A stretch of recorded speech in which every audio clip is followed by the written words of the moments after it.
வணக்கம். இன்றைக்கி நம்ம பார்க்க போகிற சமையல் என்னென்னு பார்த்தீங்கன்னா, 2 வகையான பிரியாணி ரெசிபி தான் பார்க்க போகிறோம். ஃபஸ்ட்டு நெய்ச்சோறு, 2வது கத்திரிக்காய் பிரியாணி. 2மே டேஸ்ட் நல்லா அட்டகாசமாக இருக்கும். வாங்க இது 2யும் எப்படி செய்யலாங்கிறத பார்க்கலாம். இப்போ ஒரு பேன் எடுத்துக்கலாம். தேவையான அளவுக்கு எண்ணெய் சேர்த்துக்கலாம். எண்ணெய் நல்லா சூடானதும் பட்டை, கிராம்பு, ஏலக்காய், கல்பாசி இது எல்லாத்தையும் சேர்த்துக்கலாம். அது கூடவே ஒரு டீஸ்பூன் போல் சோம்பு சேர்த்துக்கலாம். இப்போ இது நல்லா பொரியவும் மீடியம் சைஸாக ஒரு பெரிய வெங்காயம் பொடியாக கட் பண்ணதை சேர்த்துக்கலாம்.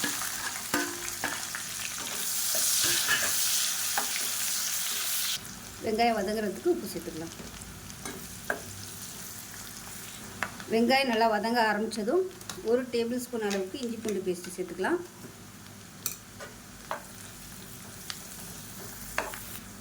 இப்போ இஞ்சி பூண்டு பேஸ்ட் நல்லா வதங்கிருச்சு. இப்போ பொடியெல்லாம் சேர்த்துக்கலாம்.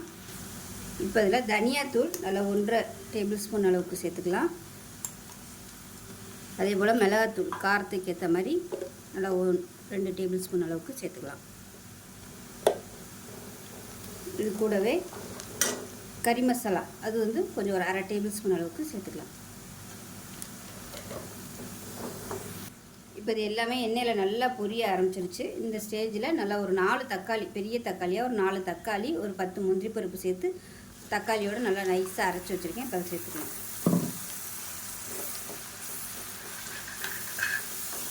இது நல்லா எண்ணெய் பிரிஞ்சு வர அளவுக்கு வதக்கி விட்டுக்கலாம். இப்போ மிக்ஸியை அலசிட்டு கொஞ்சமாக தண்ணி சேர்த்துக்கலாம். இப்போ இதில் 1/4 டீஸ்பூன் போல் மஞ்சள்தூள் சேர்த்துக்கலாம்.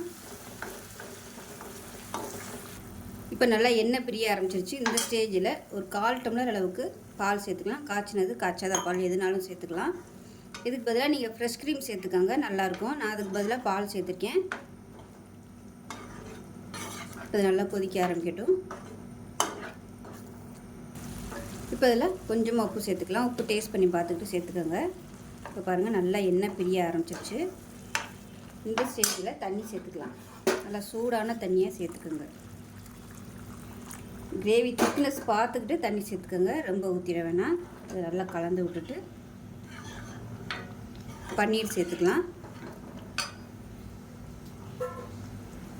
400 கிராம் பன்னீர் எடுத்து வறுத்து வச்சுருக்கேன். மிளகாத்தூள், மஞ்சத்தூள், உப்பு போட்டு எண்ணெயில் வறுத்து வச்சுருக்கேன். இப்போ இந்த பன்னீரை இதோட சேர்த்துக்கலாம். இப்போ பன்னீர் சேர்த்துட்டு நல்லா கலந்து விட்டுட்டு அடுப்பு நல்லா குறைச்சி வச்சிடலாம்.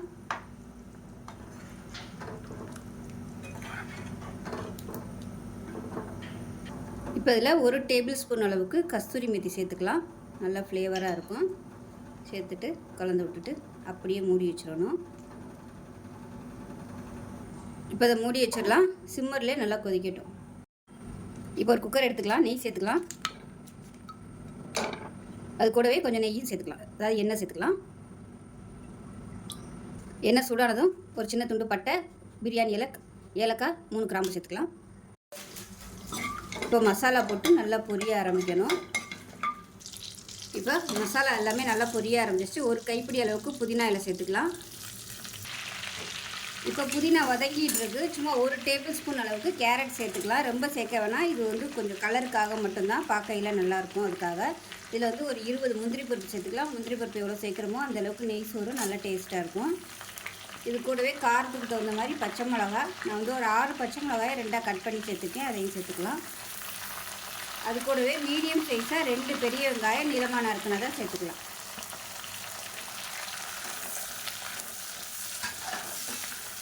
இப்போ இந்த வெங்காயம் ரொம்ப ப்ரௌனாக வதங்கணும்னு அவசியம் இல்லை. லைட்டாக கண்ணாடி பதம் வந்தால் போதும். ப்ரௌனாக வதங்கிருச்சுன்னா சாதத்தோட கலரும் மாறி போயிடும். வெங்காயம் வதங்குறதுக்கு உப்பு சேர்த்துக்கலாம். வெங்காயம் இந்த அளவுக்கு வதங்கினா போதும். இப்போ இதில் அதில் ஒரு 2 டேபிள் ஸ்பூன் அளவுக்கு இஞ்சி பூண்டு பேஸ்ட்டு சேர்த்துக்கலாம்.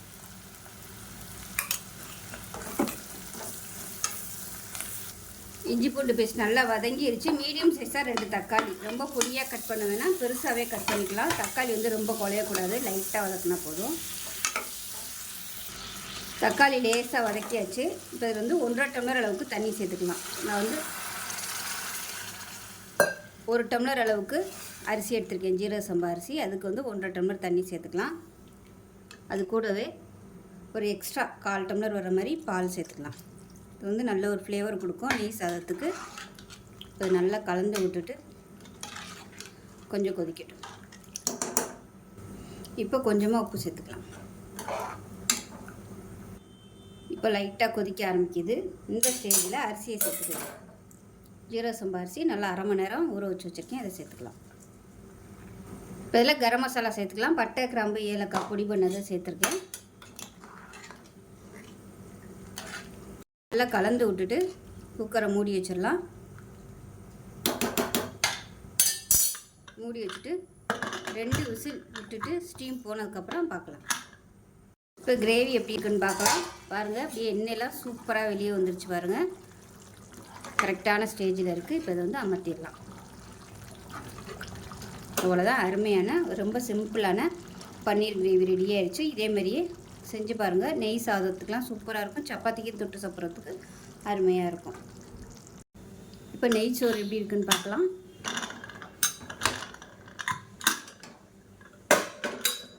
பாருங்கள், நல்லா வாசனையாக சூப்பராக வந்துருச்சு.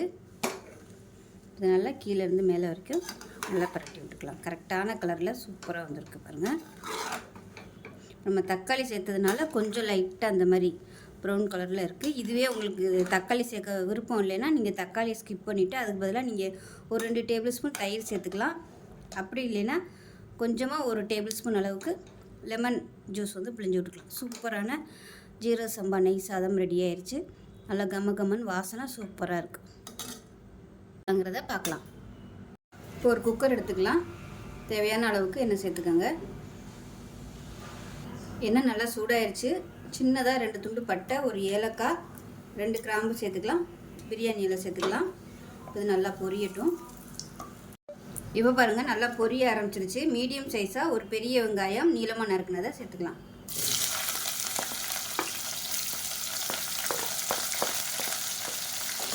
இது கூடவே புதினா இலை சேர்த்துக்கலாம். இந்த எண்ணெயிலே சேர்த்துட்டிங்கன்னா நல்லா வதங்கிடும். ஒரு கைப்பிடி அளவுக்கு சேர்த்துக்கலாம்.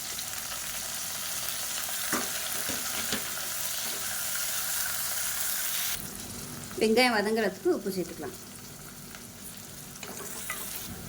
இப்போ பாருங்கள், வெங்காயம் நல்லா ப்ரௌன் கலரில் வதங்கிருச்சு. இப்போ இதில் இஞ்சி பூண்டு பேஸ்ட் சேர்த்துக்கலாம். அதில் ஒரு 2 டேபிள் ஸ்பூன் அளவுக்கு சேர்த்துக்கலாம்.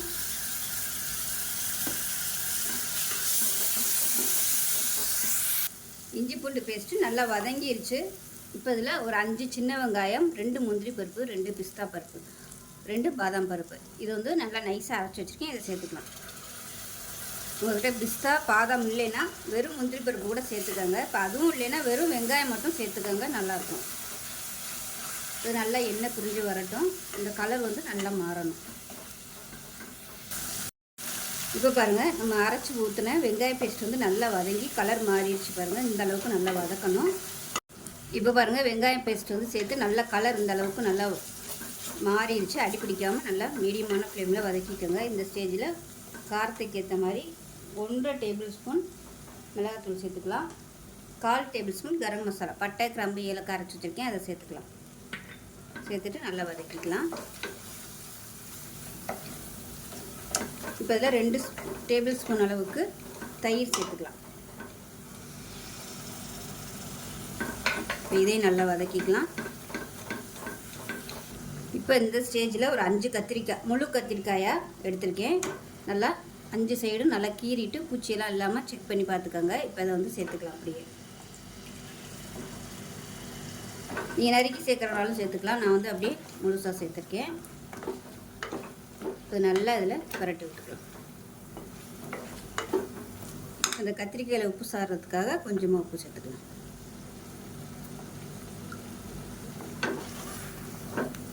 இந்த கத்திரிக்காய் இதிலே கொஞ்சம் நல்லா வேகட்டும்.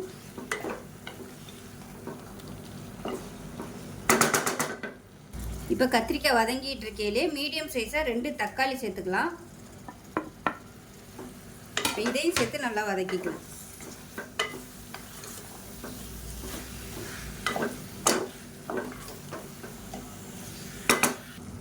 இப்போ பாருங்கள், நல்லா எண்ணெய் பிரிஞ்சு வந்துருச்சு. இந்த ஸ்டேஜில் தண்ணி சேர்த்துக்கலாம். நான் வந்து 1 டம்ளர் அரிசி எடுத்திருக்கேன். ஜீரக சம்பா அரிசி 1 டம்ளருக்கு 1.25 டம்ளர் தண்ணி சேர்த்துருக்கேன். நல்லா சூடு பண்ணிவிட்டு அந்த தண்ணியை சேர்த்துக்கோங்க. இப்போ வந்து நல்லா கொதிக்கட்டும், ஒரு 2 நிமிஷம் கொதிக்கட்டும். இப்போ பாருங்கள் தண்ணி நல்லா 1 நிமிஷம் கொதிச்சிருச்சு. இப்போ இந்த ஸ்டேஜில் ஒரு 1/4 டம்ளர் அளவுக்கு பால் சேர்த்துக்கலாம். காய்ச்சின பால், காய்ச்சல பால் எதுனாலும் சேர்த்துக்கலாம். சேர்த்துட்டு நல்லா கலந்து விட்டுட்டு இப்போ ஊற வச்சு வச்சுருக்கிற இந்த அரிசியை சேர்த்துக்கலாம். நான் வந்து ஜீரக சம்பா அரிசி எடுத்திருக்கேன். நீங்கள் வந்து பாசுமதி அரிசி எடுக்கிறனாலும் எடுத்துக்கலாம். இப்போ அதில் ஒரு 1/2 மூடி லெமன் ஜூஸ் பிழிஞ்சு விட்டுட்டு கலந்து விட்டுக்கலாம்.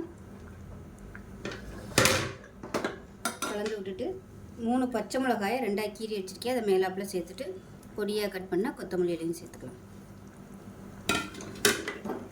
மறுபடியும் ஒரு தடவை கலந்து விட்டுட்டு குக்கரை மூடி வச்சிடலாம். மூடி வச்சுட்டு நல்லா ஒரு 2 விசில் விட்டுட்டு ஸ்டீம் போனதுக்கப்புறம் பார்க்கலாம். ஸ்டீம் போயிடுச்சு, எப்படி இருக்குன்னு பார்க்கலாம். பாருங்கள் நல்லா சூப்பராக வந்துருச்சு. கீழேருந்து மேலே வரைக்கும் கிளறி விட்டுக்கலாம். கொஞ்சம் சூடாக இருக்குது, அதனால் இந்த மாதிரி தான் இருக்கும். ஆறுச்சுன்னா கரெக்டாக வந்துடும். ஸோ சூப்பரான கத்திரிக்காய் பிரியாணி ரெடி ஆயிடுச்சு. இதே மாதிரியே செஞ்சு பாருங்கள். செஞ்சு பார்த்துட்டு எப்படி இருந்துச்சுங்கிறத சொல்லுங்கள். வீடியோ பிடிச்சிச்சுன்னா லைக் பண்ணுங்கள், கமெண்ட் பண்ணுங்கள், சேனலை சப்ஸ்கிரைப் பண்ணுங்கள், பக்கத்தில் பெல் பட்டனை ப்ரெஸ் பண்ணுங்கள். நன்றி.